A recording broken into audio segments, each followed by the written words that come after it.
Chci vám říct, že jsem moc rád mezi vámi a nebudu mluvit o Komenském, protože k tomu se necítím povolán, ale jak řekl pan ředitel, Komenský skutečně byl v Anglii, odjel velmi brzy kvůli tomu, že vlastně už se schylovalo k občanské válce a Anglii čekala velmi těžká doba. Ale mezi Komenským a tím, co bych vám chtěl říct dnes, je velmi úzká spojitost už proto, že mluvit o Shakespearově době znamená mluvit především o anglické reformaci. A to proto, že anglická reformace zdaleka nebyla jenom změna liturgická nebo náboženská, byla to především změna politická, ale změna každodenních životů lidí. Byl to prostě přelom civilizační v dějinách Anglie a já bych vám chtěl říct, že bez reformace a úspěšné reformace anglické by současná Anglie nebyla tím, čím je, aby Anglie a Anglie 19. století například by nebyla tím, čím byla. Zkrátka dobře chci vám říci, že vlastně v alžbětinské době, v době, kdy se reformace konsolidovala, vlastně té době se říká doba raně moderní, to je dnes výraz, který je častější než renesance. A ta doba, víte, tohle je zajímavé, že to slovo renesance odkazuje do minulosti, do antiky, především k Řecku a k Římu, a je to vlastně znovu zrození antiky a jejího myšlení celého, politického, filozofického, ale samozřejmě i estetického.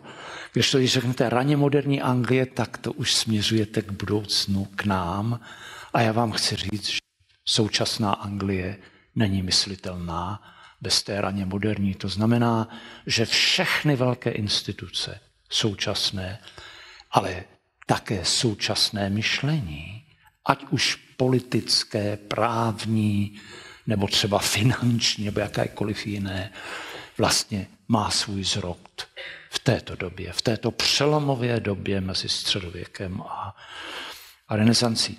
Já jsem vás chtěl poprosit, abyste mě během té přednášky kdykoliv přerušili ve chvíli, kdy budete mít pocit, že byste se chtěli na něco zeptat, můžete tak udělat i poté, ale víte, já musím mluvit o tom, co zajímá mě a v naději, že to bude zajímat i vás, ale kdybyste takové otázky měli, neváhejte okamžitě je vznést a já se pokusím na ně odpovědět a usměrnit svou řeč tak, abych se trefil do vašeho zájmu. Takže já se vám pokusím odpovědět tyto otázky. Co to byla anglická reformace? Jak se liší od reformace evropské?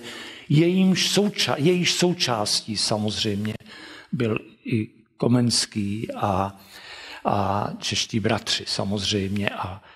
A myslím, že to samo o sobě bude zajímavé. Pak se zmíním o takových širších věcech vzdělanostních, týkajících se vzdělanosti, vědy a především umění. A protože jsem překladatel Shakespearea a Shakespearem se dlouhodobě zabývám, tak samozřejmě ten můj důraz bude v závěru na vlastně umění a vztahu Shakespearea a právě té reformace, který je takovou osou toho, co vám chci říct. Tak, a teď se pokusím o nemožné a pokusím se vám říct příběh anglické reformace prostě v co nejkratší době. Je to nesmírně obtížné, ale myslím, že je to důležité téma. Prosím vás, především chci říci, že kořeny anglické reformace sahají až někam k Wyclifovi. To je samozřejmé, že? To znamená daleko před Jindřicha VIII. John Wycliffe nesporně představuje takový duchovní počátek anglického reformačního myšlení a cítění. Ale anglická reformace jako taková se datuje od dob Jindřicha VIII., to znamená druhého tudorovského panovníka. A ta jeho reformace, která je časově vymezená rokem 1534, tam to všechno začíná a vlastně to trvá až do konce jeho vlády, což byl rok 1547, čili jsme v této době. A já vám jenom ve zkratce poukážu na ty momenty, kde anglická reformace byla úplně jiná než ta evropská. A tím prvním je, že ji vyhlásil panovník, samozřejmě. Pochopitelně Jindřich si to musel nechat odhlasovat anglickým parlamentem, protože bez parlamentu v té době nebylo možné žádné rozhodnutí. Jinými slovy, Jindřich VIII. Přiměl anglický parlament k tomu, aby ho prohlásil za hlavu anglické nebo anglikánské církve. Ty termíny jsou zaměnitelné. Můžete říct English Church, to je anglická, anebo Anglican Church, a to je anglikánská. Ten rozdíl mezi tím je zcela minimální, ale všimněte si toho národnostního aspektu toho slova. Je to anglická církev, nikoliv římská. To bude hrozně důležité za chvíli, protože já se vám pokusím dokázat, že anglická reformace byla bytostně spjata se vznikem anglického národa v tom moderním slova smyslu. To jest národního státu evropského. Doslova takto. Martin Luther, jehož výročí jsme slavili letos v říjnu, uplynulo 500 let od doby, kdy Martin Luther přibyl těch 95 tezí na katedrály, na dveře katedrály wittenberské, což byl začátek německé a vlastně evropské reformace. Všimněte si, že ta anglická je trošičku pozdější. A Martin Luther byl kněz a teolog. Jan Kalvín byl kněz a teolog, kdežto architekt a iniciátor anglické reformace byl král. To je první naprosto zásadní rozdíl evropské a anglické reformace.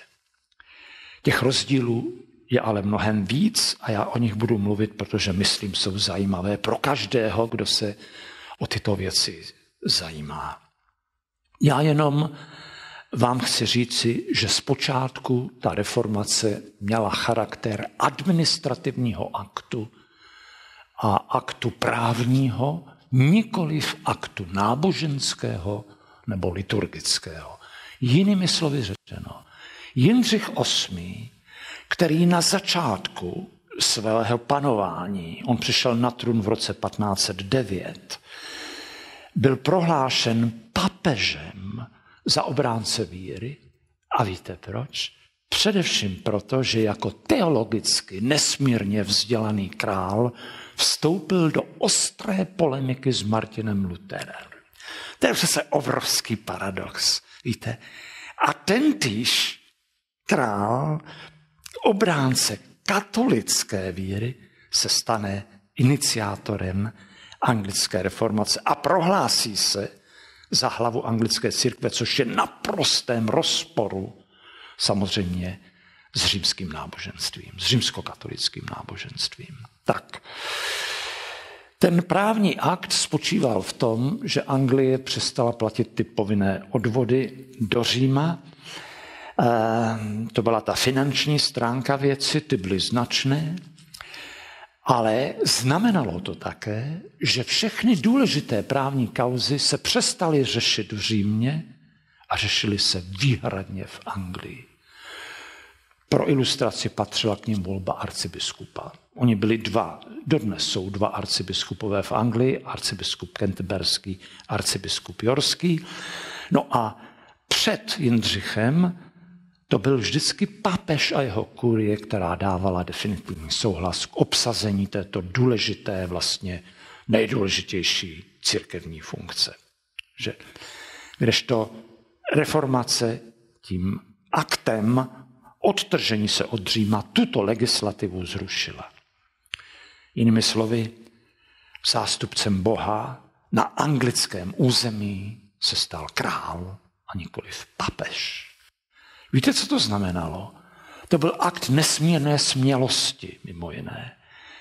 Typického anglického nezávislého smýšlení. Já neříkám, že to byl Brexit, víte? Bylo to, ta paralela není přesná, věřte, ne. Ale jedna věc je pravda, že prostě Angličané vždycky měli problém s tou centrální mocí, která byla někde jinde. Víte, když to byl Řím, tak to byl problém ne pro každého panovníka. To není pravda. Mnoho panovníků, všichni byli katolíci, včetně toho Jindřicha. No, ale to určité napětí, které bylo de facto mocenské, tam bylo. A víte, je cosi úžasného, že Jindřich VIII. Zůstal katolíkem, ale zároveň požadoval, aby on byl hlavou té anglické, katolické ještě církve. Ta situace byla úplně kuriozní, protože podle těch zákonů bylo možno popravovat katolíky i protestanty. Katolíci se popravovali za to, když neuznali Jindřicha za hlavu katolické církve, tak zemřel i kancléř Jindřicha VIII., slavný s Tomáš More, velmi úzký, nejen, že on byl kancléř Jindřicha, to znamená druhý muž ve státě, vzděláním právník, ne teolog, ale byl to člověk, který zpočátku Jindřicha úžasně oslavoval. Věnoval mu oslavné básně, dedikace a pokládal ho za osvíceného panovníka, vzdělaného v humanistických oborech. Víte, ten Jindřich byl opravdu charismatický král na začátku té éry reformační. Až pak se to všechno zvrtlo, kdy se z toho charismatického krále, o něm špěli chválu všichni diplomaté z cizích evropských zemí, kteří se ocitli na dvoře Jindřicha VIII., tak do té reformace, do toho roku 34, vítali nového krále Anglie, který už nemá co dělat s těmi barbary, které vedly ty války růží, ale který představuje výkvět vzdělanosti a takového krále mohla závidět Anglii celá Evropa. Taková slova byla, já to vím, já jsem si to ověřoval, řečena na adresu téhož Jindřicha VIII., který se posléze stal králem despotickým, králem, který popravil několik svých manželek a králem, který prosazoval svou vůli tak, že už to nebylo vlastně slučitelné s tím normálním pojetím královské moci a královské odpovědnosti. Čili, víte, i to je obrovský paradox, lidský, politický a náboženský v jednom. Ti protestanté pak byli popravováni za to, když neuznali, protože víte, protestanté nesouhlasili s tím, že Jindřich dál podporoval katolickou církev a měl být její hlavou. Oni prosazovali změny liturgické a ta největší se týkala prostě poslední večeře Páně a mše. A tam šlo o dvě základní věci. Já nejsem vzděláním teolog, tak promiňte, když něco řeknu pouze po svém, ale tam šlo o dvě věci. První věc byla jazyková, že protestanté zásadně požadovali liturgii v anglické řeči. To znamená, že latinská mše, která byla z velké části latinská, a ostatní svátosti, těch 7 svátostí katolických, tak tam ta latina hrála velkou roli a to byl ku podivu jeden ze základních úhelných kamenů sporu mezi protestanty a katolíky té doby. A ta druhá byla to, co všichni znáte od Jana Husa, že a naší reformace a co se dnes může jevit jako teologická nuance, šlo o výklad poslední večeře Páně a prostě jakmile protestanté začali tvrdit, že chléb nebo hostie, to je jedno, se proměňuje v tělo Krista pouze symbolicky a že víno se proměňuje v Kristovu krev pouze symbolicky, tak v tu chvíli to byl důvod k jejich upálení jako kacířů, protože porušili ten základní předpoklad té katolické liturgie. To znamená, že kněz celebrující mši ten zázrak provede doslova a že ten chléb se skutečně stane tělem Krista a to víno se stane skutečně krví Kristovou. A za to odešlo na tu hranici prostě mnoho lidí. Tak, velký paradox. Další paradox byl, že Jindřich přistoupil ke zrušení anglických klášterů. Prosím vás, to bylo největší přerozdělení majetku v Anglii. Od roku 1066, kdy celou Anglii zabral vlastně Vilém dobyvatel, který byl Norman, to jest Francouz, a kdy celá Anglie se stala državou vlastně Francie, když to řeknu dnešní terminologii. Těch klášterů, těch velkých nemovitostí katolické církve bylo v Anglii v té době, v těch 30. letech, v 16. století 800, všech. A z toho polovina byla důležitými kláštery a to byly kláštery, které byly nesmírně cenné, jednak nádherné budovy, obrovský rozsah půdy, půdního majetku. A zároveň ty kláštery samozřejmě byly centry vzdělanosti, protože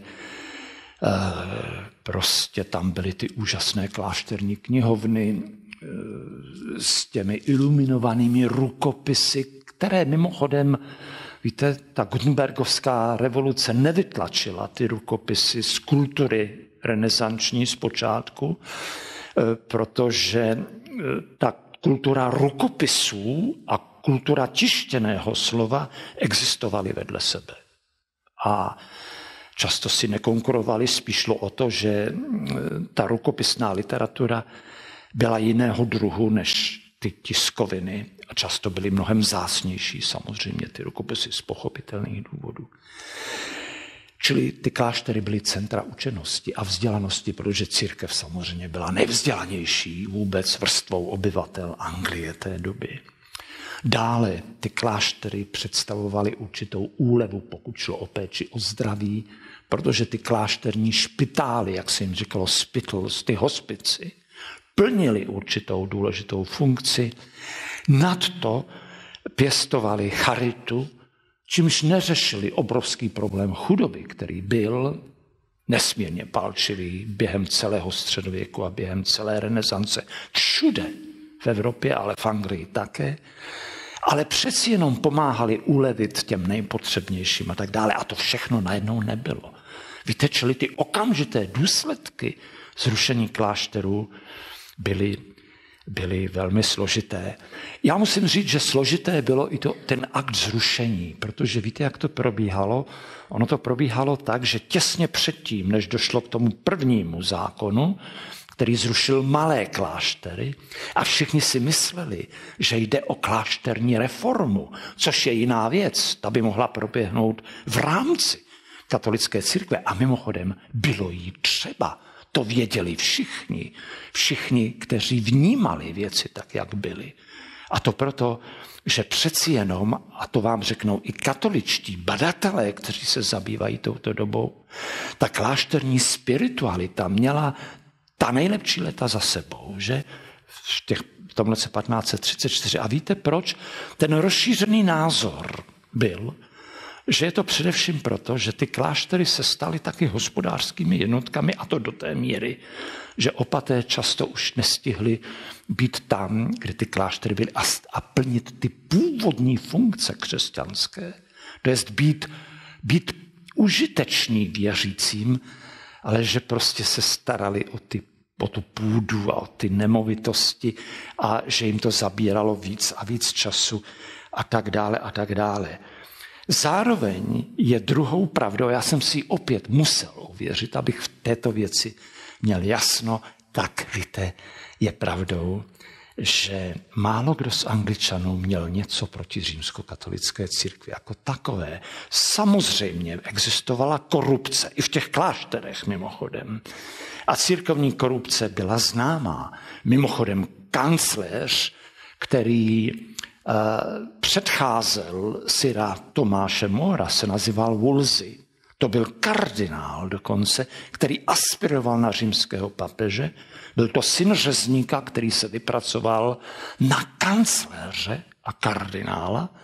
Člověk nesmírně schopný, který i pro Anglii udělal hodně zajímavých věcí právě v legislativě a v těchto věcech, ale naprosto skorumpovaný a bezohledný člověk. Víte, který byl bohatší skoro než sám král, protože bral ty úplatky a hřešil způsobem neslučitelným s kardinálskou funkcí, protože měl spoustu milenek, že? A nejen to, ale prostě sám to říká v té kajícné řeči, kterou zaznamenal i Shakespeare ve hře Jindřich VIII, že tak tam je ta úžasná řeč, kdy Wolsey se kaje Cromwellovi z toho, že kdyby se věnoval církevním věcem doopravdy a naplno, tak by ho nikdy nepotkal ten prudký pád, který ho potkal, protože jakmile Jindřich zjistil, že bral ty úplatky, tak to byl konec kardinála Wolseyho. Víte, čili ta církevní korupce byla, to není fráze proti ta antiklerikální propaganda, to je určitě fakt, ale nebyl rozhodující pro rozhodnutí, pro rozhodování Angličanů té doby, protože oni opravdu poskytovali obrovské dary církvi, odtud i to bohatství, přispívali ke stavbě kostelů, i klášterů, i poutních míst, a to jak finančně, tak materiálně dodávali všechno možné od stavebního materiálu, dříví a všechny jiné praktické věci. A sami třeba i na těchto věcech pracovali. A já jsem s ustrnutím si přečetl jednu věc, která je faktem a kterou samozřejmě já jsem nemohl najít v těch archivech, protože to vyžaduje dlouhodobý pobyt, opravdu vlastně celoživotní pobyt v Anglii. Ale představte si, že jistý člověk, který představoval tu novou státní církev a který nesouhlasil se zrušením klášterů, když zjistil, že jeho otec z toho zrušení klášterů měl obrovský profit, protože víte, ty kláštery se buď to prodávali se příznivcům krále za politickou podporu, čili on to byl i takovýhle nepříjemný kalkul někdy, ale hlavně se rozprodávali i obchodníkům a to v obrovské míře. Jinými slovy, nešlo o to, že se obohatil jenom král a jeho favorité, ale obohatila se takzvaná gentry, to je ta nižší venkovská šlechta a měšťanstvo, angličtí obchodníci. Když to řekneme, já to řeknu teď brutálně, je to brutálně v té kontextu náboženském, to zní brutálně ekonomicky, ale šlo o to, že to zrušení klášteru mělo nepochybně vliv na trh s nemovitostmi a že ho uvolnilo.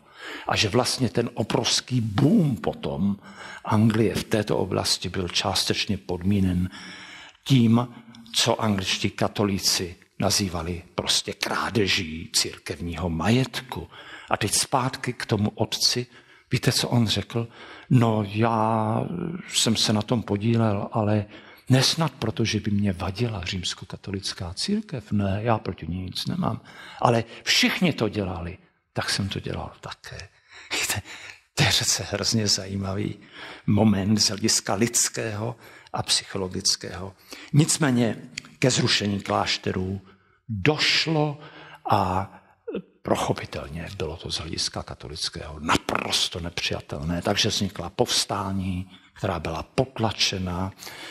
Víte, a tam začínala ta opresivní opatření, už kdy právě ten reformační režim, teď ještě jindřichovský, jak se říká Henrysian, že musel použít i armádu, aby potlačil třeba pouť milosti. The Pilgrimage of Grace bylo první katolické povstání na severu Anglie právě proti zrušení klášteru a bylo potlačeno nesmírně drsně a rozhodně. Já nevím teď ta čísla, kolik lidí bylo popraveno, ale věřte, že to bylo hodně. Tak a teď ta reformace šla dál a teď to bude rychle v prudkém střihu, protože víte, Jindřich zemřel toho roku 1547 a na trůn nastoupil jeho syn Edvard VI. To byl jeho syn z třetího manželství s tou lady Seymorovou, ale v té době byl nezletiletý, čili za něj vládla regentská vláda. Nicméně vše, co dělala, mělo pečeť edvardovskou, čili tento chlapec, Edvard VI., dal jméno všem školám, které se jmenovaly školy Edvarda VI. A zároveň za jeho vlády začaly liturgické změny. Za prvé došlo ke zrušení mše a dále ke zrušení takzvaných chantries, to byly zádušní kaple.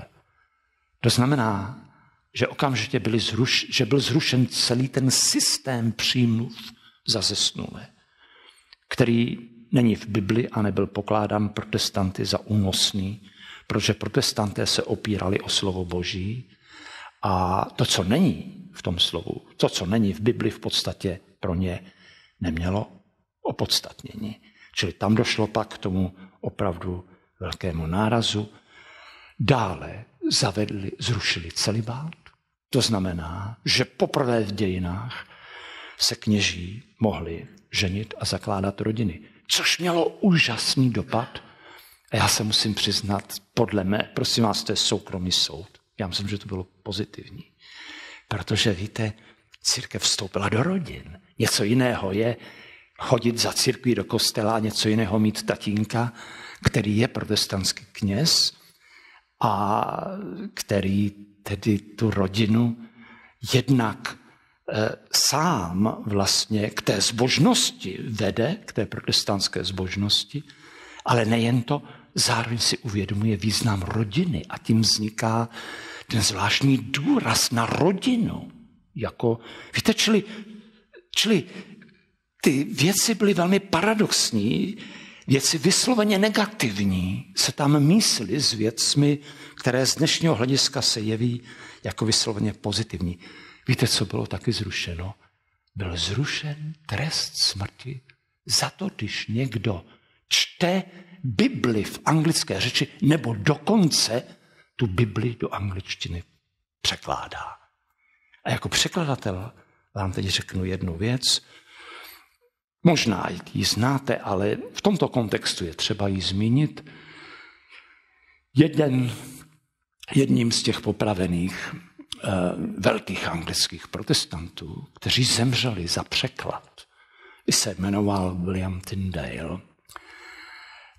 To bylo ještě za Jindřicha, v době, kdy katoličtí, jak arcibiskupové, tak biskupové ještě drželi tu vládu nad věcmi církevními a William Tyndale musel odejít do Frankfurtu nejdřív, do Německa, kde plnil svůj odvěký sen přeložit nový zákon do angličtiny, ale ne z latiny, z té vulgáty, která byla závazná po celý středověk a kterou přeložil, že ten překlad zodpovídá patron všech překladatelů svatý Jeroným. On překládal nový zákon z řečtiny. Víte, to byl ten nový akcent té doby. To byl převrat. Protože v éře, tomu se říká humanismus, tomu období těsně před alžbětinskou dobou, před anglickou renesancí, tak ten filologický předpoklad, že předkládáte z pramenů a Bible byla řecká, hebrejská, možná aramejská, ale ta řečtina a hebrejština byly dva základní jazyky. Ta latina přešla daleko později samozřejmě. No a ten nový důraz už na tom dvoře Jindřicha byl na tom překladu z hebrejštiny, to bylo vzácné. Málo kdo uměl hebrejsky. Zatímco řečtina už se učila na fakultách v Cambridge a v Oxfordu. To je nesmírně důležité pro to, co chci říct. No a teď si představte, že ten William Tyndale skutečně ten nový zákon přeložil a že v Anglii to nemohl publikovat, ale představte si, Angličané pašovali ty překlady do Anglie, kde když se toho zmocnila cenzura, tak byl konec, že? Protože ty knihy šly okamžitě ke spálení, jako závadná literatura, že? A Williama Tyndala pak potkal tragický osud, protože on se ocitl v jistém městě Villa Vorde se jmenuje, je to poblíž Bruselu, a to byla enkláva, kterou ovládali katoličtí biskupové. No a pro ně slovo Tyndale rovná se kacíř, heretik, protože překládat Bibli do angličtiny byl akt hereze, naprosto nepřípustné. A Tyndale byl uškrcen a potom upálen. A to uškrcení ještě byla taková milost, protože samozřejmě to upálení zažívá je peklo. To je si nepředstavitelné, že? A bohužel se to, jak víme, dělo. Víte, čili to byla doba, kdy jste mohl být upáleni za překlad. A tento zákon to zrušil. Ten zákon toho Edvarda zrušil trest smrti za upalování. A teď se stalo to, a to je neuvěřitelné, co vám teď řeknu. Víte, to všechno jsme v době, kdy Shakespeare ještě není na světě, ale pozor, on se narodil do té doby. On narodil už do té nové doby a proto o ní mluvím, protože abyste věděli, do čeho se narodil, tak musíte znát ty kořeny, to s tím bezprostředně souvisí. Představte si, že ten mladičký Edvard zemřel předčasně, přirozenou smrtí, a to v roce 1553. A na trůn se dostala královna Marie Tudorovna. A to byla dcera z prvního manželství Jindřicha. Jeho první ženou byla Kateřina Aragonská. To byla původně princezna španělská, posléze anglická královna, samozřejmě. Tam byla ta komplikace, že tu Kateřinu si nejdřív vzal starší bratr Jindřicha jménem Artur. Promiňte, je to hrozné, ale anglická reformace je zároveň spjata s manželským a milostným životem anglického krále, čili já to musím, je to taky velká kuriozita Anglie, ale je to tak prostě. Takže to musím zmínit. Ten král Artur, princ, to byl velský princ, dědic trůnu, zemřel opět přirozenou smrtí, ale velmi brzo po té svatbě, několik měsíců. No a tehdy otec Jindřicha VIII. A toho Artura poprosil papeže o dispens, aby si Kateřinu mohl vzít i za těchto okolností jeho mladší syn Jindřich. Test Jindřich VIII, že potom. No a papež ten dispens dal. Čili on si vzal vlastně ženu, která předtím byla ženou jeho staršího bratra. No a víte, jak ospravedlňoval Jindřich VIII anglickou reformaci? No, že měl problémy se svým svědomím, protože byl teologicky vzdělán a věděl, že starý zákon nedovoluje to, aby si... To je opravdu, já jsem si to ověřil, je to ve starém zákonu opakovaně a jasně řečeno, že nesmíte si vzít vdovu po svém bratrovi. Jenže v téže části Bible, v tom starém zákonu, je něco úplně opačného. Je z toho výjimka. V případě, že je to dynasticky důležitý sňatek, tak je to možné proto, abyste udrželi ten rod. Čili v Bibli někdy máte výroky, které jdou proti sobě a vyžaduje to předpokládá obrovské teologické vzdělání, to nějak smířit a dokázat to vyložit. No a zkrátka Jindřich do toho šel i s tímto, řekl prostě, že ho trápí svědomí, že si vzal. Víte, Ovšem to svědomí ho začali trápit asi po 17 letech velmi šťastného manželství. Že?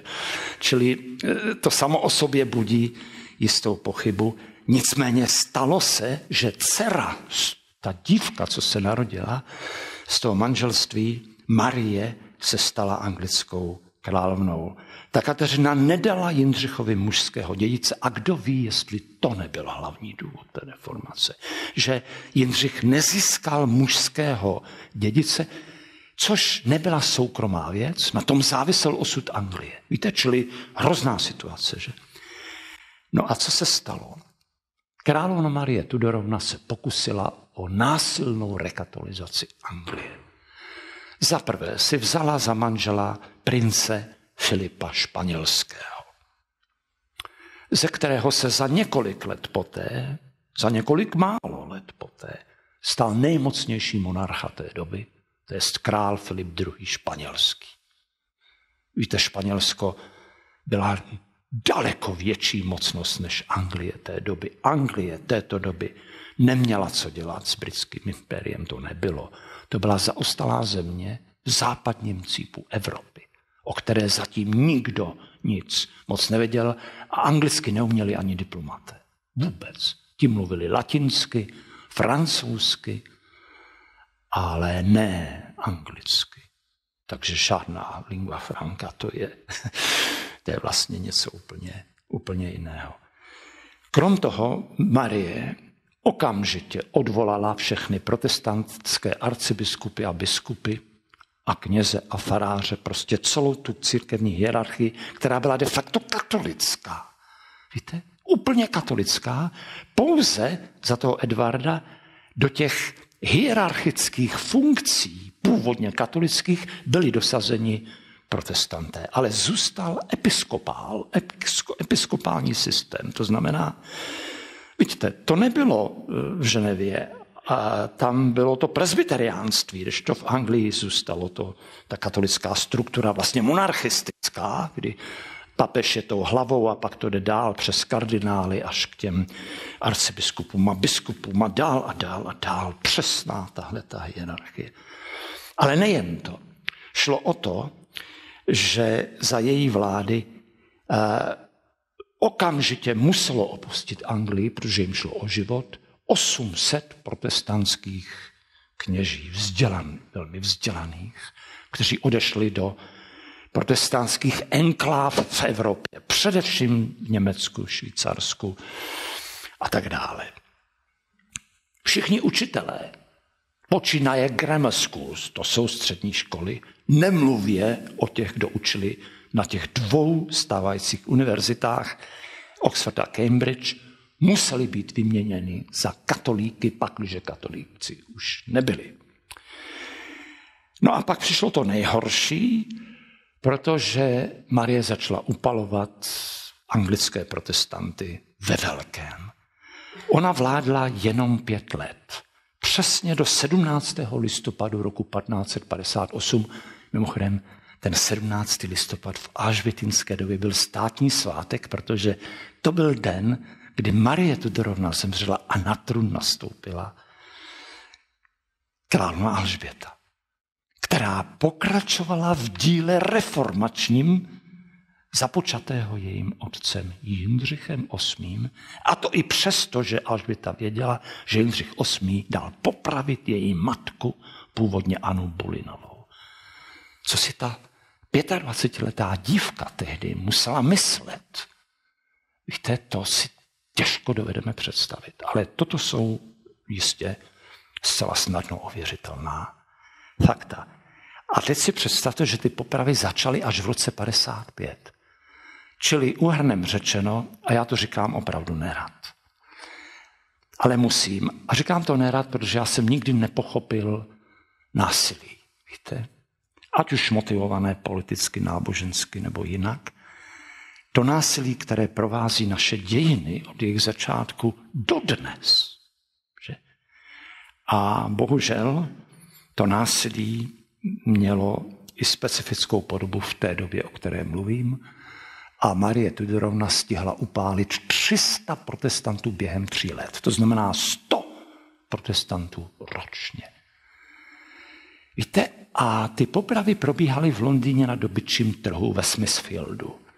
A postupně jim Angličané začali říkat svíce reformace. Protože každý upálený protestant rozsvěcel jednu velikou svíci. A tak se stal ten paradox, že královna Marie, jejímž cílem byla protireformace, de facto dostala veřejné mínění anglické spíše na stranu reformace. Samozřejmě. Měla i dobré stránky. Nechci mluvit o jejich finančních reformách, protože to je mimo tuto diskusi, ale jenom chci říct, že si uvědomuji, že nic není černobílé v životě, v politice, ani v náboženství ne a v umění už teprve ne. Čili takhle nějak složité to bylo. No a pak přišla královna Alžběta na trůn 1558. Její parlament byl ještě víceméně katolický a tato, hlavně hlavní horní sněmovna, kde byla celá církevní reprezentace, to znamená oba arcibiskupové, londýnský biskup a další biskupové byli automaticky členy horní sněmovny, zatímco ta dolní sněmovna, tam to bylo složitější a tam se rodilo nejen to protestantství politické, ale tam se také postupně rodila anglická proslulá demokracie. Víte, ještě nebyla v tom dnešním smyslu, ale rodila se v těch ostrých hádkách v dolní sněmovně, které jsou zaznamenané a z této dolní sněmovny vlastně vznikly pozdější demokratické anglické instituce. Že? Nicméně královna Alžběta pokračovala v tom reformačním úsilí svého otce. Víte, proč vám to říkám? Protože to je něco neuvěřitelného. Odeberte vzorek 10 let. Dejme tomu 1550, já nevím, 2 a 1562. Dejme tomu. To znamená, ještě žije Edvard a už je na trůně Alžběta. A víte, co dostanete? Že během těchto 10 let byla proměněna celá náboženská a politická identita Anglie. To znamená, že za Edvarda se tvrdilo, ta protestantská církev je ta pravá církev, katolická církev to jsou ty pověrčiví, na pověrách založení a na povrchním kostymování založená římskokatolická církev. Pak přišla protireformace a zase šlo o to, že se říkalo, ne, ta stará víra je ta pravá víra, ta nová víra je heretická, to jsou kacíři. A pak přišla Alžběta a znovu prostě se to obrátilo. To je něco to nejsou volby dnešní, kde se mění politické strany. To je prostě změna režimu a 3krát. A víte, co já si myslím? Že tohle možná je ten těžko popsatelný zdroj té skepse, která provází anglickou reformaci. Protože co si o tom měli obyčejní lidé myslet? Tak kdo má pravdu? Kde je pravda? Čí náboženství je to pravé náboženství? Když na obou stranách se za to prolévala krev. A teď, víte, teď asi možná naruším obraz alžbětinské doby, který je pokládán za legendární dobu anglickou. Svým způsobem je to pravda, protože alžbětinská Anglie proměnila Anglii nesmírně hlubokým způsobem. Ale zároveň samozřejmě ten střet protestantů a katolíků poznamenal, a to hluboce, i alžbětinskou dobu.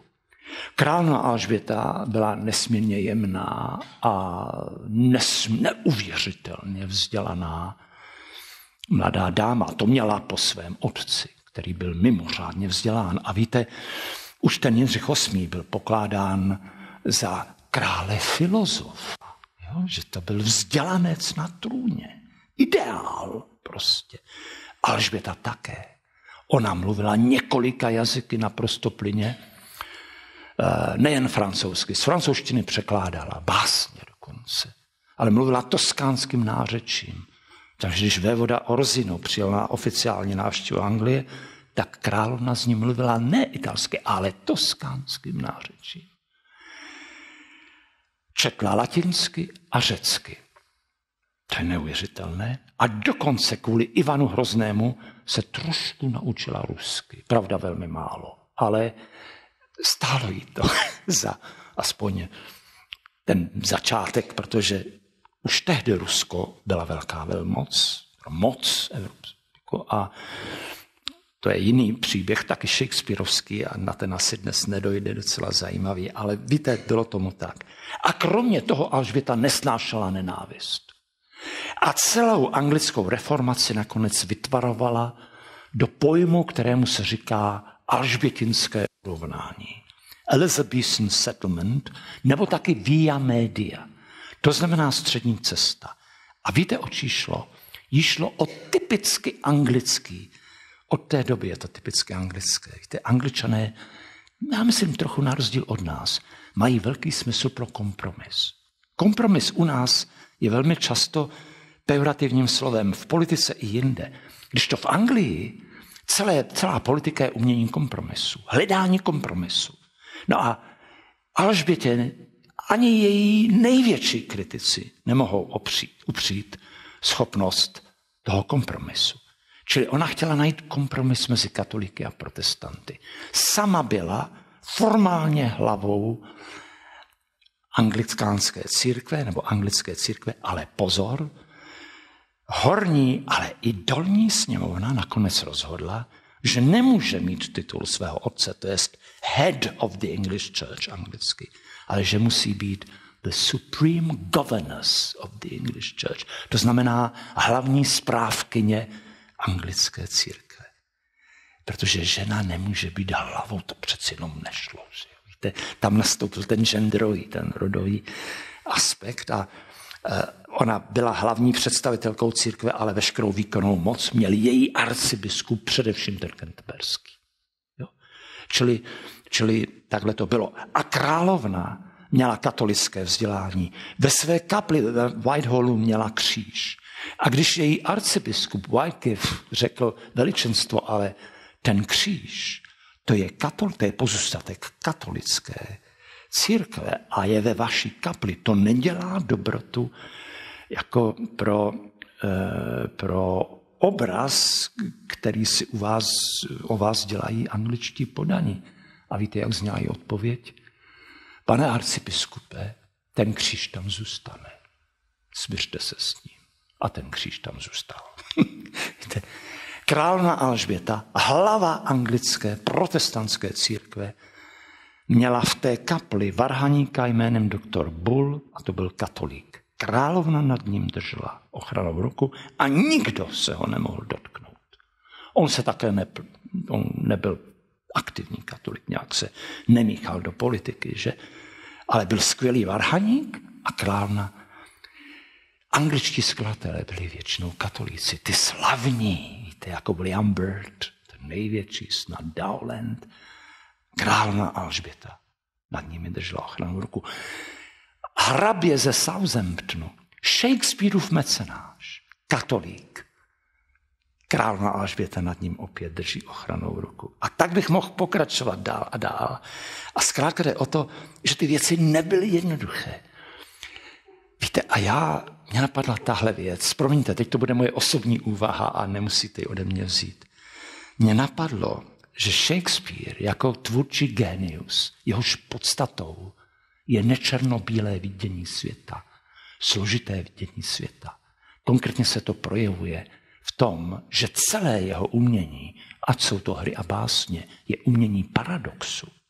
Že vznikl právě z této doby, která byla hluboce paradoxní svou podstatou i v těchto oblastech, jako je politika, jako je náboženství. Víte, protože tyhle paradoxy jste nemohli vidět nikde jinde. Jinými slovy, ty paradoxy umělecké se nebraly ze vzduchu, ale vyvěraly z bytostné paradoxnosti velmi obtížné a náročné doby. A prosím vás, ono je to všechno hrozně zajímavé, ale já ještě musím doříct jenom ten zbytek. Přesto všechno, ta via media, ten kompromis, Mimochodem spočívající v tom, že pokud angličtí katolíci budou respektovat královnu, tak to stačí k tomu, aby mohli žít v Anglii nerušení. Královna nikdy neměla zájem o jejich vnitřní život. Nestarala se o tom, co si kdo myslí. Jí pragmaticky šlo o to, aby jí formálně přiznali poslušnost a uznali ji za svou anglickou královnu. Čili šlo o to smířit ty katolíky s tím, že žijí v zemi, kde vládne protestantský monarcha a protestantský režim. Umožnit modus vivendi. A na to slyšelo mnoho umírněných katolíků té doby, věřte, určitě. Ale zase to nebylo, víte, jednoduché, protože vedle těch umírněných katolíků byli katolíci militantní, stejně jako vedle umírněných protestantů, což byla královna Alžběta, byla symbolem té umírněnosti, že? Tak byli puritáni, což byli vlastně extrémní, neboli chcete-li militantní protestanté, kteří říkali, alžbětinské urovnání via media, to je takový pokus o nemožné, to jest dát dohromady katolictví a protestantství, ale anglické protestantství musí být důsledné a musí se oprostit od všech zbytků katolické liturgie a katolických zvyklostí. No a to už jsme před dveřmi tedy té druhé občanské války, šílené, že cromwellovské puritánské revoluce, jak si říká, která je už po Shakespeareovi, že před tou utekl Jan Amos Komenský z Anglie. Že? Tak to je přesně ta doba, která vlastně byla nad vládou, kdy prostě v tom parlamentu to puritánské, to jest radikální protestantské křídlo získalo jasnou převahu. A teď vám řeknu tu chronologii a ta je zajímavá. A já to říkám proto, že i tu hroznou věc, kterou teď řeknu o alžbětinské Anglii a alžbětinském režimu, je třeba vidět v kontextech.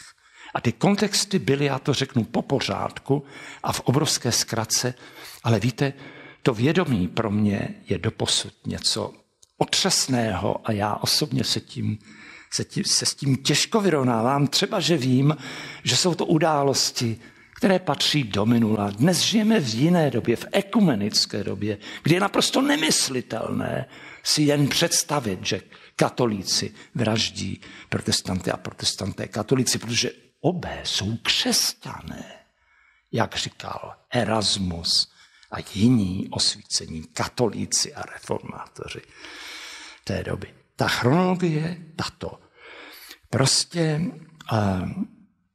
Prostě královna Alžběta byla dána do klatby papežem bulou, které se říká Regnans in excelsis. Já jsem si tu bulu přečetl a musím říct, ona je dostupná, ty dokumenty jsou dostupné. A musím říct, že je psána nesmírně ostře. Víte, co tam stojí? Tam stojí, že anglická královna Alžběta je kacířkou a navíc bastardkou. Kacířkou je proto, že připravila Řím o 4 nebo 5 milionů duší a bastardkou je proto, že nikdy neměla právo na anglický trůn, protože manželství Anny Bulynové a Jindřicha VIII. Nebylo nikdy schváleno papežem v Římě, to znamená, že je z hlediska katolického nelegitimní. A závěrem je vzkaz všem poddaným jejího veličenstva, že její veličenstvo vůbec nemusí poslouchat, protože je k tomu nic nenutí. Víte, co to bylo? Já nemám právo se kriticky vyjadřovat k rozhodnutí třeba papežu, ale jako člověk a jako anglista mám určitě právo říct názor na tu věc. Já si myslím, že papež tady udělal obrovskou chybu, já si nemohu pomoct. A říkali to umírnění katolíci té doby, ale včetně jeho kardinálů v Římě říkali, tohle je moc. No a bylo to moc, Protože situace anglických katolíků a celé anglické katolické komunity se stala neudržitelnou. Protože se ocitli v bezvýchodné a hluboce tragické situaci. Mohli být buď to dobrými věřícími, dobrými katolíky, anebo dobrými Angličany. Ale nemohli být obojí po té bule. Protože bula, papež rozhodl jinak, že je to buď a nebo. A vyzval de facto katolíky ke vzpouře. A když svrhnete, případně fyzicky likvidujete královnu Alžbětu, bude vám požehnáno. No tak víte, jak měl alžbětinský režim reagovat? Tak prostě Privy Council, tajná rada, to byl kabinet tehdejší a parlament. Okamžitě odhlasovali velkou většinou zákon, který bohužel a teď přitvrdili, a to je rok ještě jednou, to je rok 1570. A řekli, že kdokoliv aktivně šíří katolickou literaturu v Anglii je velezrádce, že je to high treason a za high treason je jediný trest. A to je trest smrti. A ten trest smrti byl vykonáván s brutalitou, která se vzpírá popisu. Víte, tu tragickou situaci anglických katolíků v této době vystihuje jeden epitaf, který naleznete v kostele San Gregorio v Římě. Napsal ho jistý Robert Peckham a ten zní takto. Zde leží Robert Peckham, anglický katolík, který odešel z Anglie, protože nemohl žít bez své víry. Ale v Římě umřel, protože nemohl žít bez své vlasti. A máte to v jedné větě shrnuto do prohlášení, které je motem tragédie, obrovské tragédie. Víte, to jest, že katolíci vlastně přestali mít volbu zůstat dobrými Angličany, být loajální Alžbětě a zároveň vyznávat svou víru. Čili to byl konec, že? Konec via media. No a pak se stala osudová věc a to slavná Bartolomějská noc. Já vím, že to všichni víte, ale v tomto kontextu to zase musím říct. To jsme v srpnu, to je srpen 24. srpna 1572, kdy extrémní francouzský katolík vévoda z Gizu, přítel francouzského krále Františka, přítel Kateřiny Medičijské a samozřejmě s plnou podporou římského papeže prohlásil, to bylo jeho prohlášení, cituji, parafrázuji, není to citát přesný, promiňte, to parafráze, ale ta zní, dokud bude ve Francii žít jediný hugenot, to je jediný protestant, nebudu spát. Podle mě je to genocidní program, tohleto. No a tak 24. srpna pařížský dav začal vytahovat zloží hugenoty a vraždit je na pařížských ulicích, kde se povalovala rozčtvrcená těla, hlavy lidí, po Seině pluly části hugenotských, to jest protestantských těl. No a představte si, že tehdejší vyslanec Londýna v Paříži byl Francis Walsingham, jeden z prvních dvořanů královny Alžběty, a ten to viděl na vlastní oči a žasl a posílal depeše do Londýna. Představte si, že hostil v tom domě, v té rezidenci vyslanecké, Sira Filipa Sidneyho, což byl přesvědčený protestant, říkalo se mu protestantský rytíř, on zemřel na bojišti v Holandsku pro protestantskou věc a oplakávala ho celá Anglie, mimochodem nejenom, to nebyl jenom ten státní smutek pro ty horní aristokraty, to byl celonárodní smutek. A tento Sir Philip Sidney, básník a dvořan, to viděl zblízka všechno. A představte si, že jeden z jeho nejlepších francouzských přátel byl hugenot a byl to slavný logik Pierre de la Ramée, ten přišel znovu, ten byl tak důležitý jako, prostě byl to evropský myslitel, evropský filozof evropského formátu, který přišel s něčím jiným, než je aristotelovský syllogismus, ale přišel s logikou založenou na buď a nebo. Mimochodem, víte, co je to žít, být nebo nebýt? No to je jasná retorika podmíněná tou ramistickou, jak se tomu říká, logikou buď to nebo ono. Buď být nebo nebýt. Buď a nebo. Že? Tak tento muž, když viděl, že je zle, tak se zavřel v knihkupectví Saint-Jacques. A když si myslel, že je po všem, tak vyšel ven a šel na svou univerzitu, na svou kolej. A když se tam modlil, tak byl vytažen na tu ulici a zavražděn. No, víte, když Francis Walsingham napsal Alžbětě, co se stalo, tak v Anglii nastala hrůza, protože samozřejmě oni nemohli nevědět, že takhle může proběhnout rekatolizace Anglie, když by na to přišlo. No a samozřejmě to bylo mimochodem také hrozné. A ti uměnění katolíci s tím opět nemohli souhlasit. Bohužel. Ale stalo se to. No a představte si, že papež v Římě dal sloužit Te Deum na oslavu Bartolomějské noci a dal razit 2 zlaté mince, pamětní mince, které oslavovaly tuto událost. Alžběta, která byla panenská královna a o níž v té době ještě usilovali různí monarchové, včetně vévody z Alençonu, který podporoval toho vévodu z Gize, který byl vykonavatel a iniciátor Bartolomějské noci. Alžběta napsala prostřednictvím toho Sira Walsinghama ostrou notu francouzskému králi s tím, že naprosto nemůže souhlasit s tímto činem a ukončila tedy ty rozmluvené námluvy, nebo jak to říct. No a do Anglie samozřejmě se začali hrnout francouzští igenoti a další lidé z Holandska, protestanté. A najednou se stal zázrak, protože z Anglie, která byla původně izolována vystoupením z té spojené Evropy, víte, té latinské Evropy spojené římskokatolickou církví, tak najednou se tam začali vracet.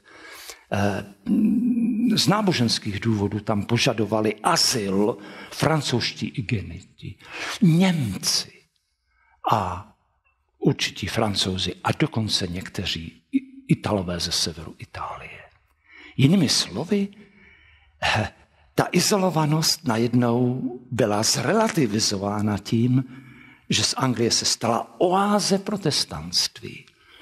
Proto tam zamířil Komenský také samozřejmě. To je určitě, to byla pochopitelně, byl v Holandsku, v Anglii, že tak to byla určitě v severských zemích, že jako je Švédsko. To je zajímavé, že to protestantství bylo vítězné v těch severních zemích především. Nesmírně důležitý fakt.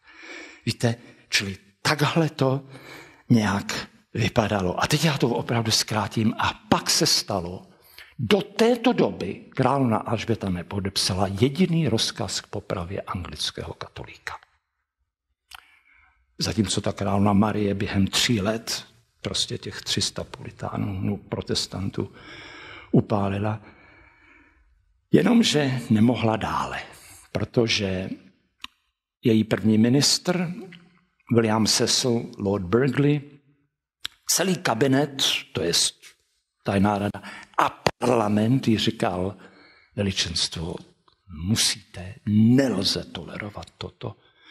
Je to nejenom nebezpečné vůči vaší osobě, ale je to nebezpečné pro celý anglický stát a pro alžbětinské zřízení jako takové. Je to buď a nebo. Je to otázka života a smrti. No a tak se stalo, že zhruba od 80. let královna začala podepisovat rozkazy k popravě anglických katolíků. Ty probíhaly podle středověkého zákona. Víte, Anglie má to takzvané obyčejové právo, common law. Mimochodem, ten český překlad není úplně přesný, protože to slovo common neznamená jen to, co je obvyklé, ale common taky znamená společné, to, co je sdílené. Víte? Čili to je hrozně zajímavá věc řečově, že tam, kde jste to nečekali, ty překlady nejsou možné nebo jsou nepřesné.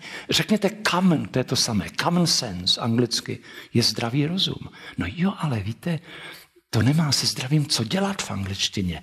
Common sense znamená právě ten sdílený rozum.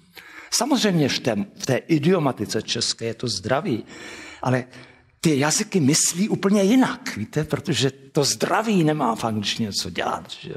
Commonwealth, to jsou základní politické termíny anglické. Commonwealth je společné blaho, můžete říct, nebo společenství blaha, to znamená společenství národů, které společně usilují o blaho, o dobré bytí, prosperitu, materiální, duchovní, tak dále.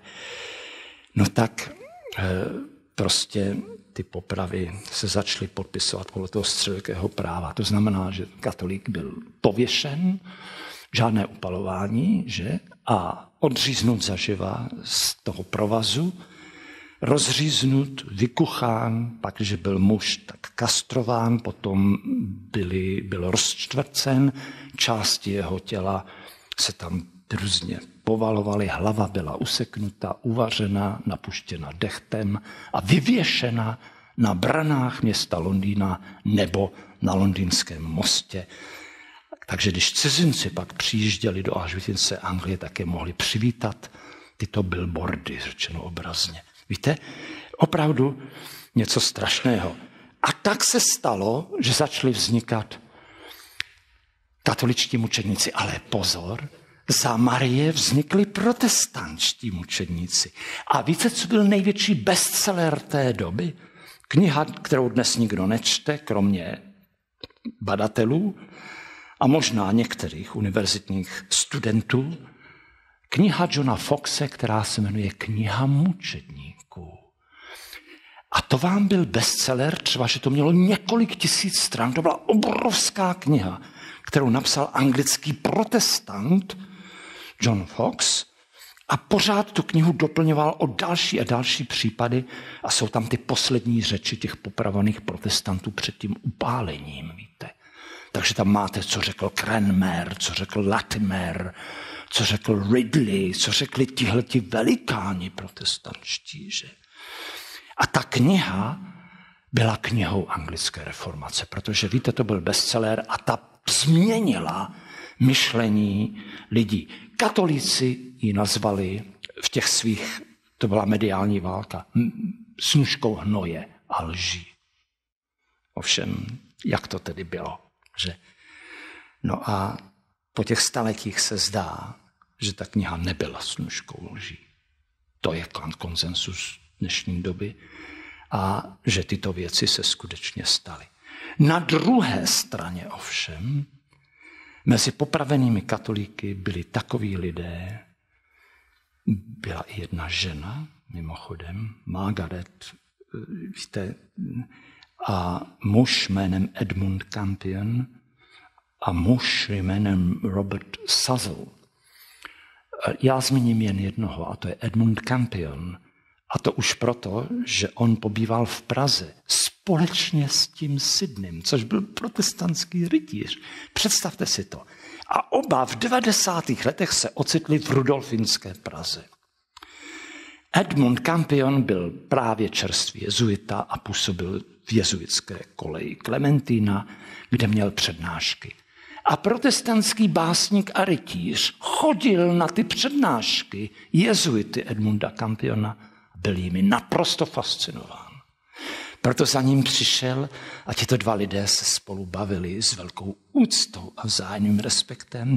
A Edmund Campion tak napsal do Anglie depeši, že Philip Sidney, kdyby tak bylo možné ho konvertovat ke katolictví, tak by to byl úžasný zisk, protože je to naprosto okouzlující, vzdělaný muž a že by to prostě změnilo celou kauzu katolickou. Jenomže se Philip Sidney tak neučinil a nechtěl učinit a zůstal zůstal prostě tím protestantem a jako protestant také zemřel. Ale teď si představte tohle. Víte, já hrozně věřím na lidské příběhy, spíš než na ideologii, ale na konkrétní lidské příběhy. To je zřejmě shakespearovské, protože všimněte si, Shakespeare vždycky psal o těch konkrétních lidských příbězích. A ten Edmund Campion, když to zkrátím do 2 vět, tak se stalo, že on jel zpátky do Anglie s tou jezuitskou misí a věděl, jako všichni katoličtí misionáři v Anglii, v alžbětinské Anglii, že riskuje život. Protože ten zákon byl, víte. Ten byl, a mimochodem byl to politický zákon, ne náboženství. Na to ta Alžběta dbala, aby její právníci to tak postavili, že toto jsou popravy za zradu a velezradu královny a království, ne popravy katolíků. No ale katolíci tvrdili v těch svých médiích, to mám v pravý opak, a tvrdili, že jsou popravováni jen a jen pro svou víru, a to tím zběsilým a vražedným a ateistickým alžbětickým režimem. Což víte, ten režim opravdu za to čistě věcně nebyl ateistický. Že to slovo ateistický nebylo popisné jako dnes, ale bylo to hluboce pejorativní a nejen urážlivé, bylo to vlastně na rozhraní zločinu, byl to zločin. Že? Čili, víte, bylo to hrozné. No a ten Edmund Campion byl zatčen. Byl dopraven do londýnského vězení, byl mučen a velmi chátral tělesně i psychicky. A pak představte si, alžbětinské úřady mu povolili volnou disputaci s výkvětem anglického protestantského duchovenstva. Edmund Campion, ač vyčerpán tím mučením, do toho šel a prostě byl tak úspěšný v těch disputacích, že alžbětinská vláda tomu musela učinit přítrž ze strachu, že Edmund Campion bude úspěšný v propagaci katolicismu v protestantské Anglii. Takže šel před soud, soud ho uznal vinným a přečetl rozsudek, kde byl Campion a jeho spoluvězni, katolíci, všichni šli na smrt a všem bylo oznámeno, jakým způsobem ta smrt proběhne. Právě jsem vám to popsal. Víte, co se stalo? Edmund Campion a jeho druzi začali zpívat rekviem. A já vám chci říct, že podle mého soudu toto rekviem bylo úplně jiné a mělo úplně jiný význam než to rekviem, které dal sloužit papež za jako oslavu Bartolomějské noci. Víte, to jsou ty nevýslovné paradoxy své doby. Samozřejmě Edmund Campion byl prohlášen za svatého a je to dodnes ctívaná osoba, navíc spjatá s českými dějinami, že vlastně kulturními určitě. Jinými slovy, víte, toto v kostce byla ta hlavní otázka alžbětinské doby. A protože já musím končit, tak vám chci říct ten největší paradox toho ze všeho. A ten spočívá v tom, že William Shakespeare, který psal téměř o všem, na co si vzpomenete, těžko najdete téma, kterému by se vyhnul William Shakespeare.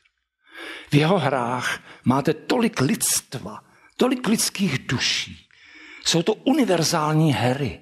Víte, obsáhnout Hamleta, Falstaffa, Shylocka, Edmunda, ano, z Krále Leara, Jaga, Otela, Richarda III., že a tak dále. No, to je něco naprosto úžasného. A Shakespeare se vyhnul jedinému tématu. Zkuste uhodnout, které to bylo. Bylo to téma anglické reformace. Christopher Marlowe, jeho rival a mladší druh, který se narodil přesně v roce jako Shakespeare, 1564, napsal divadelní hru s názvem Masakr v Paříži. Není to moc dobrá hra, ale fakt je, že popisuje ten masakr a že se stala součástí toho úsilí reformačního, šířit reformaci, propagovat reformaci. To Shakespeare nikdy nenapsal. Všimněte si. Nikdy nenapsal hru nebo báseň, která by zcela jednoznačně a otevřeně podporovala buď to protestanty, anebo katolíky. A žil v té době a věděl, co to je za dobu. Stejně jako to věděl Marlowe. Víte, já jsem přeložil ne celého Marlova, to nemohu říct, ale tu jeho největší hru, doktora Fausta. A chci vám říct, že Marlowe nikdy nemohl napsat Shakespeare, jak se někdy říká, protože to je úplně jinak. To je prostě, tam cítíte úplně jinou řeč. Ten doktor Faustus je spjat se silami pekla, s Mefistofelem, který je vyslanec Lucifera. A víte, co podle mě je stěžejní moment té úžasné tragédie Marlova, doktor Faustus? Je to otázka, kterou doktoru Faustus dá Mefistofelovi a zní: Mefistofele, řekni mi, co je to peklo. Ty to víš, vždyť seš z pekla. A víte, co mu řekne Mefistofeles? Peklo je tam, kde jsou lidé. A kde jsou lidé, tam je peklo. Já vám musím říct, že jsem dospěl tady k tomu, tak mě zatrnulo opět, protože to říká Jean-Paul Sartre ve hře S vyloučením veřejnosti. Má tu památnou větu, že peklo to jsme my. A víte, já se nemohu zbavit dojmu, že Marlowe otevřeně řekl to, co Shakespeare si podle mého soudu myslel taky. Dobrá, je peklo a nebe. A víte, že možná, já vím, že protestanté a katolíci se předháněli v tom, kdo vylíčí víc a barvitěji hrůzy pekla. Katolíci v tom byli zvlášť dobří a protestanté to od nich brali. A často používali těch katolických pamfletů s tím, že jenom trochu upravili, aby zrušili třeba očistec a už to mohlo být puritánské, ale ty hrůzy pekla je fascinovaly. Já nevím, co si myslíte o peklu, ale jednou věcí jsem si jistý, že existuje něco jako lidmi stvořené peklo. Man-made hell. A že Marlowe, Shakespeare a jejich současníci to peklo prožili. Protože bylo peklem býti protestantem a žíti v době Marie Tudorovny. A bylo peklem býti katolíkem v pozdní fázi alžbětinského režimu. A já si myslím, že nakonec, víte, tohle rozlišení je naprosto důležité a že bohužel my jsme nikdy nedokázali vytvořit nebe, představu nebe. To zůstává představou, která může být užitečná velmi, velmi, protože je plná naděje, příslibu věčnosti, věčného štěstí a tak dále. Ale vytvořit nebe na zemi se zatím nikomu nepodařilo. Když to vytvořit peklo na zemi se podařilo mnohokrát. A to i v době, o které mluvím, a kdybychom si připomněli dějiny 20. století, tak to vidíte názorně na koncentračních táborech, gulazích a dalších věcech, které byly man-created. To byla pekla stvořená lidmi. Jinými slovy, to poselství z anglické renesance je obtížné se s ním vyrovnat. A já skončím tím, že v současné době se šíří názor, že Shakespeare byl přesvědčený katolík. Víte, je to trend určitý, který spočívá v tom, a je to velmi zajímavé, že víc a víc kritiků se snaží dokázat, že Shakespeare napsal všechny své hry a básně v kódované řeči, v takzvané stínové řeči, protože nemohl otevřeně to katolictví hájit, tak musel tu řeč kódovat, ale zkušený katolík té doby okamžitě ten kód přečetl a poznal ty katolické šifry a rozluštil je. A někdy to jde až do takových detailů, že se vezme Sennoci svatojánské a řekne se, Helena je typická katolička, když to Hermie je typická protestantka, přitom v té hře o tom není ani zmínka. Navíc v té hře je obrovská úklona královně až protestantské královně Alžbětě. Víte? Takže je to opravdu velmi těžké. A já se vám přiznám k jedné opět paradoxní věci. Na jedné straně já naprosto nesouhlasím s takovým čtením Williama Shakespearea. Já za to nemohu, prostě je to můj názor. Já si myslím, že je to, co třeba Umberto Eco nazývá overinterpretation, že je to přílišná interpretace, navíc interpretace, která předem ví, co vyloží, víte? Protože prostě je psána z jednostranně chápaného, z té katolické perspektivy. Stejně těžké by bylo ovšem dokázat, že Shakespeare je přesvědčený protestant. A mně vychází z toho, že to nemuselo být jenom tím, že byl konformní a že nechtěl riskovat život jako Edmund Campion a Robert Cecil a jiní básníci, kteří šli na tu popravu. Shakespeare na ní nešel, ale přece nikdy nemůžete vědět, proč na ní nešel. Proč by na ní měl jít v případě, že by nezdílel jejich neochvějné přesvědčení o pravdě katolické. Stejně tak Shakespeare nikde nevyjadřuje neotřesitelné přesvědčení o pravdách protestantských. Prostě je to veliký umělec, který ve svých hrách si bere, co ho zajímá a používá vysloveně katolických obrazů, ale zároveň vedle toho má v tom díle zřetelné protestantské motivy. Já vám řeknu klasický příklad. Nejslavnější tragédie Romeo a Julie. Co je to slovo Romeo? To je spjato s Římem. Romitaggio byl poutník do Říma. To byly ty svaté poutě, které protestantství zrušilo. No a teď si představte, že Montekové, Romeo, Montek, se anglicky řeknou Montagues a the Montagues byla nejvlivnější katolická rodina v té Anglii. Jak asi Shakespeareovi současníci měli vnímat tohle? No ne, my to nemůžeme vnímat vůbec. Ale pravda, je to Itálie, není to Anglie. Proto to je Itálie a Verona, víte? Protože to z hlediska cenzurního vlastně tak, to je ta Itálie, to se nás netýká. Ale to čtení, ta reakce alžbětinského publika musela být jiná. Na druhou stranu, vezměte si Macbetha. Tam přijde opilý vrátný, když otvírá tvé dveře v té slavné scéně Macbetha, buch, buch, buch, to je to bušení na bránu nebeskou a jde otevřít ten portýr a pak pronese tu slavnou větu. Pan, říká, buší na dveře, pan obojetník kroutil a kroutil se do nebe, ale nedokroutil. No dneska, co to komu řekne? Tak ano, berete to na vědomí. V té době bylo jasné, že je to narážka na prachové spiknutí. To byl poslední, a teď říkám, doslova teroristický čin, největší v té době, kdy zase radikální katolíci chtěli vyhodit do povětří Westminster, to je celý parlament, v době, kdy tam zasedala celá reprezentace státu a církve. To je protestantského státu a protestantské církve. To znamená král Jakub se svou ženou,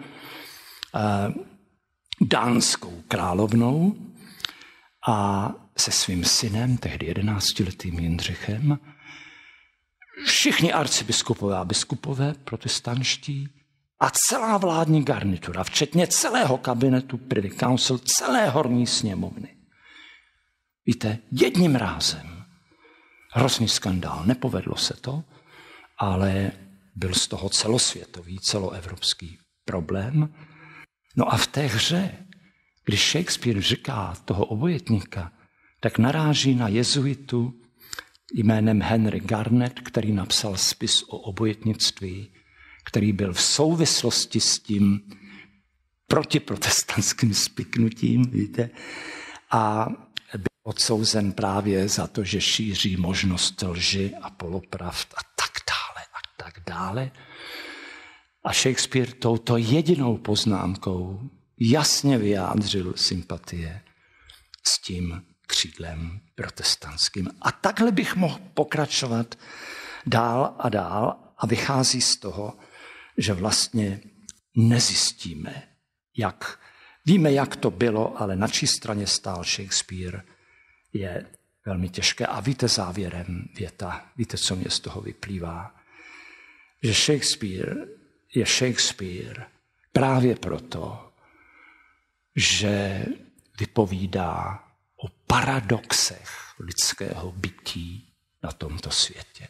V tom je pro mě jeho výsostná hodnota, která přesahuje ideologické hranice, třeba že z nich mohla vzejít.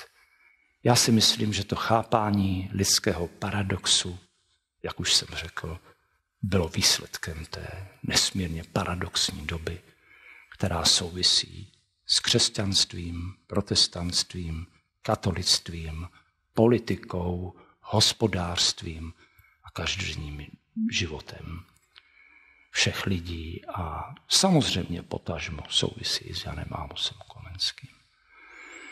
Promiňte, že to bylo trochu delší a děkuji vám za pozornost. Děkuji.